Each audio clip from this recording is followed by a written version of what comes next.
ರಾಜ್ಯ ರಾಜಕಾರಣದಲ್ಲಿ honey trap ವಿಚಾರದಲ್ಲಿ ಹೇಗೆ ಕೋಲಾಹಲ ಎದ್ದಿದೆ ಅನ್ನೋದನ್ನ ಒಂದ್ ಕಡೆ ಗಮನಿಸ್ತಾ ಇದ್ರೆ, ಇನ್ನೊಂದು ಕಡೆಗೆ ಇದನ್ನ ಪ್ರತಿಪಕ್ಷ ಬಿಜೆಪಿ ಎಷ್ಟರ ಮಟ್ಟಿಗೆ ಅಸ್ತ್ರವಾಗಿ ಪರಿಗಣಿಸಿದೆ ಅನ್ನೋದನ್ನ ಬಿಜೆಪಿ ಹೈಕಮಾಂಡ್ ವಿವರಣೆಯನ್ನ ಪಡ್ಕೊಂಡಿದೆಯಂತೆ.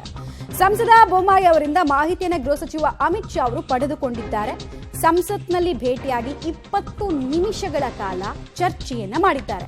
ಬೊಮ್ಮಾಯಿ ಅವರಿಂದ ವಿಸ್ತೃತ ವಿವರಣೆಯನ್ನ ಪಡೆದುಕೊಂಡಿದ್ದಾರೆ ಅಮಿತ್ ಶಾ ಅನ್ನೋದ್ರ ಡೀಟೇಲ್ಸ್ ಲಭ್ಯ ಆಗ್ತಾ ಇದೆ. ಸೊ ಇವರಿಬ್ಬರ ನಡುವೆ ಈ ಇಶ್ಯೂಗೆ ಸಂಬಂಧಪಟ್ಟಂತೆ ಏನೇನು ಚರ್ಚೆ ಆಯಿತು, ಆಮೇಲೆ ಯಾವ ರೀತಿ ಹೋರಾಟವನ್ನೆಲ್ಲ ಮಾಡಿದ್ದಾರೆ ರಾಜ್ಯ ನಾಯಕರು ಅಂತ ವಿವರಿಸೋ ಕೆಲಸವನ್ನು ಮಾಡಿದ್ರು ಬೊಮ್ಮಾಯಿ ಅವರು, ಅದಕ್ಕೂ ಕೂಡ ಡೀಟೇಲ್ಸ್ ಬರ್ತಾ ಇದೆ. ಹನಿ ಟ್ರ್ಯಾಪ್ ವಿಚಾರ ಬಹಿರಂಗಗೊಂಡಿದ್ದು ಯಾಕೆ ಅಂತ ಪ್ರಶ್ನೆಯನ್ನ ಇಲ್ಲಿ ಕೇಳಲಾಯ್ತಂತೆ ಅಮಿತ್ ಶಾ ಅವರಿಂದ, ಬಿಜೆಪಿಯ ಟಾಪ್ 2 ನಾಯಕರಿಂದ. ಇದರಲ್ಲಿ ಇದೆಲ್ಲ ವಿಚಾರ ಆಯ್ತಲ್ಲ, ಇದರಲ್ಲಿ ಬಿಜೆಪಿ ನಾಯಕರದ್ದು ಏನ್ ಪಾತ್ರ ಅಂತ ಕೇಳಿದಾರಂತೆ. ಕಾಂಗ್ರೆಸ್ ನಾಯಕರೇ ಕೊಟ್ಟ ಅಸ್ತ್ರವನ್ನ ಹೆಂಗ್ ಬಳಸ್ಕೊಂಡಿದ್ದೀರಿ ಅಂತ ಕೂಡ ಕೇಳೋ ಪ್ರಶ್ನೆ ಆಗಿದೆ. ನೀವು ಮೊದಲ ದಿನದ ಹೋರಾಟವನ್ನು ಗಮನಿಸಿದ್ರೆ ಅಲ್ಲಿ ಈ ನಿದ್ರೆ ಮಾತ್ರೆ ತಿಂದು ನಿದ್ರೆ ಮಂಪರ್ನಲ್ಲಿ ಇದ್ದಂಗಿದ್ರು ಬಿಜೆಪಿ ನಾಯಕರು. ಹೋರಾಟ ಮಾಡಬೇಕು ಅನ್ನೋ ಕಾಮನ್ ಸೆನ್ಸು ಇರಲಿಲ್ಲ ಅವರಿಗೆ. But second day full active ಆಗಿದ್ರು, ಟಾನಿಕ್ ಕುಡಿದವ್ರಂಗೆ ಆಡ್ತಾ ಇದ್ರು. ಹನಿ ಟ್ರ್ಯಾಪ್ ವಿಚಾರ ಬಹಿರಂಗಗೊಂಡಿದ್ದು ಯಾಕೆ ಅಂತ ಇಬ್ಬರ ನಡುವೆ ಕಾನ್ವರ್ಸೇಷನ್ ಮಾತು ಬಂದಿದೆಯಂತೆ. ಇದರಲ್ಲಿ ಬಿಜೆಪಿ ನಾಯಕರ ಪಾತ್ರ ಏನು ಅಂತ ಕೇಳಿದಾರಂತೆ. ಕಾಂಗ್ರೆಸ್ ನಾಯಕರೇ ಕೊಟ್ಟ ಅಸ್ತ್ರವನ್ನ ಹೆಂಗ್ ಬಳಸ್ಕೊಂಡಿದ್ದಾರೆ, ಬಟ್ಲಲ್ಲಿ ಅಸ್ತ್ರ ಕೊಟ್ಟಿದ್ದಾರೆ, ಹೆಂಗ್ ಬಳಸ್ಕೊಂಡ್ರು, ಈ ತರ ಸರಣಿ ಪ್ರಶ್ನೆಗಳ ಮೂಲಕ ವಿವರವನ್ನ ಸಂಗ್ರಹಿಸೋ ಕೆಲಸವನ್ನ ಅಮಿತ್ ಶಾ ಅವರು ಮಾಡಿದ್ರಂತೆ. ಹನಿ ಟ್ರ್ಯಾಪ್ ವಿಚಾರವನ್ನ ರಾಜ್ಯ ನಾಯಕರು ಗಂಭೀರವಾಗಿ ಪರಿಗಣಿಸಿದ್ದಾರೆ. ಸದನದ ಒಳಗೆ ಪ್ರತಿಭಟನೆ ಆಗಿದೆ, ನಮ್ಮ ಶಾಸಕರನ್ನ ಅಮಾನತು ಮಾಡಲಾಗಿದೆ. ಅದೇ 18 ಶಾಸಕರನ್ನ ಅಮಾನತು ಮಾಡಿದ್ರಲ್ಲ 6 ತಿಂಗಳ ಕಾಲ, ಅದನ್ನೆಲ್ಲ ಅಲ್ಲಿ ಹೇಳಿದಾರಂತೆ. ಅಮಿತ್ ಶಾಗೆ ಎಂಪಿ ಬೊಮ್ಮಾಯಿ ಅವರು ಬಿಜೆಪಿಯ ಹೋರಾಟದ ಸ್ವರೂಪಕ್ಕೆ ಸಂಬಂಧಪಟ್ಟಂತೆ ಮಾಹಿತಿಯನ್ನ ಕೊಟ್ಟಿದ್ದಾರಂತೆ, ಹಾಗೂ ಸೂಕ್ಷ್ಮವಾಗಿ ನಿಭಾಯಿಸಿ ಇದನ್ನ ಅಂತ ಅಮಿತ್ ಶಾ ಅವರು ಸೂಚನೆ ಕೊಟ್ಟಿದ್ದಾರಂತೆ. ಡೀಟೇಲ್ಸ್ ಕೊಡ್ತಾರೆ ಶಬೀರ್. ಡೇ 1 ಈ ಇಶ್ಯೂನ ಸುನಿಲ್ ಕುಮಾರ್ ಅವರು ಒಬ್ರು ಪ್ರಸ್ತಾಪ ಮಾಡಿದಾಗ ನಿದ್ರೆ ಮಾತ್ರೆ ನುಂಗ್ದಂಗೆ ಮಂಪರ್ನಲ್ಲಿ ಇದ್ದಂಗೆ ಆಡ್ತಾ ಇದ್ರು ಬಿಜೆಪಿ ನಾಯಕರು. ಬಟ್ ಸೆಕೆಂಡ್ ಡೇ ಚೆನ್ನಾಗಿ ಹೋರಾಟ ಮಾಡಿದ್ರು, ಅಗ್ರೆಸಿವ್ ಆಗಿ ಹೋರಾಟ ಮಾಡಿದ್ರು. ಸೊ ಇದನ್ನೆಲ್ಲ ಹೇಗೆ ವಿವರಿಸೋ ಕೆಲಸ ಬೊಮ್ಮಾಯಿ ಅವರು ಮಾಡಿದ್ದಾರೆ, ಕನ್ವಿನ್ಸಿಂಗ್ ಅಂತ ಅನ್ಸಿದೆ ಅಂತ ಅವರಿಗೆ ಬಿಜೆಪಿಯ ಹೋರಾಟದ ಬಗ್ಗೆ, ಮತ್ತೆ ಸೂಕ್ಷ್ಮವಾಗಿ ನಿಭಾಯಿಸಿ ಅಂತ ಯಾಕೆ ಹೇಳಿದ್ರು ಅಂತ. ಮಮತಾ ನೋಡಿ, ಇದೇ ವಿಚಾರಕ್ಕೆ ಏನು ಅಮಿತ್ ಶಾ ಅವರು ಬಹುಶಃ ಕರೆಸಿ ಮಾತುಕತೆಯನ್ನು ನಡೆಸಿರುವಂತಹ ಸಾಧ್ಯತೆಗಳಿದಾವೆ.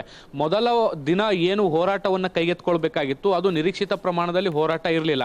2ನೇ ದಿನ ಏಕಾಏಕಿ ಎಲ್ಲಾ ನಾಯಕರಲ್ಲೂ ಕೂಡ ಒಂದು ರಣೋತ್ಸಾಹ ಬರುತ್ತೆ, ಎಲ್ಲರೂ ಕೂಡ ಪ್ರತಿಭಟನೆಗಳನ್ನ ಮಾಡುವಂತದನ್ನ ಕೂಡ ನಾವೆಲ್ಲ ಗಮನಿಸಿದ್ವಿ.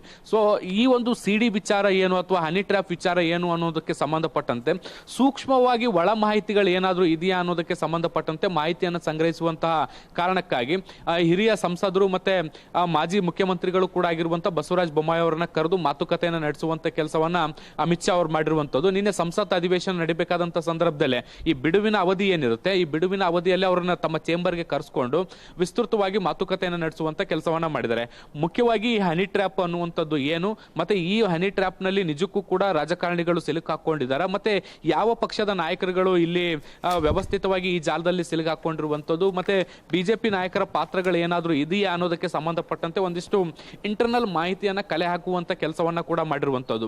ಮುಖ್ಯವಾಗಿ ಮೊದಲ ದಿನ ಈ ಒಂದು ವಿಚಾರ ಪ್ರಸ್ತಾಪ ಆದಂತ ಸಂದರ್ಭದಲ್ಲಿ ಬಿಜೆಪಿ ನಾಯಕರು ಕೂಡ ತುಂಬಾ ಆಕ್ಟಿವ್ ಆಗಿರ್ಲಿಲ್ಲ. ಸೊ ಯಾಕೆ ಈ ಒಂದು ವಿಚಾರವನ್ನ ಎತ್ಕೊಳ್ಳಿಲ್ಲ, ಮತ್ತೆ 2ನೇ ದಿನ ಏಕಾಏಕಿ ಯಾಕೆ ಇದನ್ನ ಎತ್ಕೊಂಡಿದ್ದು, ಮತ್ತೆ ಏನಾಯ್ತು ಅದಕ್ಕೆ ಸಂಬಂಧಪಟ್ಟಂತೆ ಅನ್ನುವಂತ ನಿಟ್ಟಿನಲ್ಲಿ ಮಾಹಿತಿಯನ್ನ ಕಲೆ ಹಾಕಿರುವಂತದ್ದು. ಮತ್ತೆ ಇದು ಹೋರಾಟವನ್ನ ಹೇಗೆ ರೂಪಿಸ್ತಾ ಇದ್ದೀರಿ ಅನ್ನುವಂಥದ್ದು. ಯಾಕಂದ್ರೆ ಕಾಂಗ್ರೆಸ್ ಬಹಳ ದೊಡ್ಡ ಅಸ್ತ್ರವನ್ನ ಕೊಟ್ಟಿರುವಂತಹ ಸಂದರ್ಭದಲ್ಲಿ ಇದನ್ನ ಹೋರಾಟವಾಗಿ ರೂಪಿಸುವಂತ ನಿಟ್ಟಿನಲ್ಲಿ ರಾಜ್ಯ ನಾಯಕರು ಹೇಗೆ ಕೆಲಸ ಮಾಡ್ತಿದ್ದಾರೆ ಅನ್ನುವಂತ ನಿಟ್ಟಿನಲ್ಲಿ ಮಾಹಿತಿಯನ್ನ ಕೂಡ ಕೇಳ್ಕೊಂಡಿರುವಂತದ್ದು.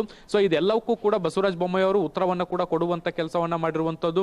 18 ಜನ ಶಾಸಕರು ಅಮಾನತ್ತಾಗಿರುವಂತದ್ದು, ಮತ್ತೆ ಪ್ರತಿಭಟನೆ ನಡೆಸಿರುವಂತದ್ದು, ಸದನದ ಒಳಗಡೆ ಏನೆಲ್ಲ ಬೆಳವಣಿಗೆಗಳಾಯ್ತು ಅನ್ನೋದಕ್ಕೆ ಸಂಬಂಧಪಟ್ಟಂತೆ ಸಂಪೂರ್ಣವಾದಂತ ಮಾಹಿತಿಯನ್ನ ಕೊಟ್ಟಿದ್ದಾರೆ. ಆದ್ರೆ ಹನಿ ಟ್ರ್ಯಾಪ್ ಅನ್ನುವಂತ ಸೂಕ್ಷ್ಮ ವಿಚಾರ ಆಗಿರುವಂತ ಹಿನ್ನೆಲೆಯಲ್ಲಿ ಮತ್ತೆ ರಾಜಣ್ಣ ಅವರು ಹೇಳಿರೋ ಪ್ರಕಾರ ಎಲ್ಲಾ ಪಕ್ಷದ ನಾಯಕರು ಕೂಡ ಇಲ್ಲಿ ಇದ್ದಾರೆ ಅನ್ನುವಂತ ಹೇಳಿಕೆಯನ್ನು ಕೂಡ ಅವ್ರು ಕೊಟ್ಟಿದ್ದಂತ ಹಿನ್ನೆಲೆಯಲ್ಲಿ ಇದರ ಪರಿಸ್ಥಿತಿ ಏನಿದೆ ಮತ್ತೆ ಒಳಗಿನ ಸತ್ಯಾಸತ್ಯತೆಗಳೇನಿದೆ ಅನ್ನುವಂಥದ್ದನ್ನ ಗಮನಿಸಿಕೊಂಡು ಬಹಳಷ್ಟು ಸೂಕ್ಷ್ಮವಾಗಿ ಈ ಒಂದು ವಿಚಾರವನ್ನ ನಿಭಾಯಿಸಿ ಅನ್ನುವಂತ ನಿಟ್ಟಿನಲ್ಲಿ ಸೂಚನೆಯನ್ನ ಕೊಟ್ಟಿದ್ದಾರೆ ಅನ್ನುವಂತ ಮಾಹಿತಿಗಳು ಕೂಡ ಈಗ ಸದ್ಯಕ್ಕೆ ಸಿಕ್ಕಿದೆ. ಮಮತಾ, ಧನ್ಯವಾದ ಶಬೀರ್ ತಮ್ಮೆಲ್ಲ ಮಾಹಿತಿಗಾಗಿ.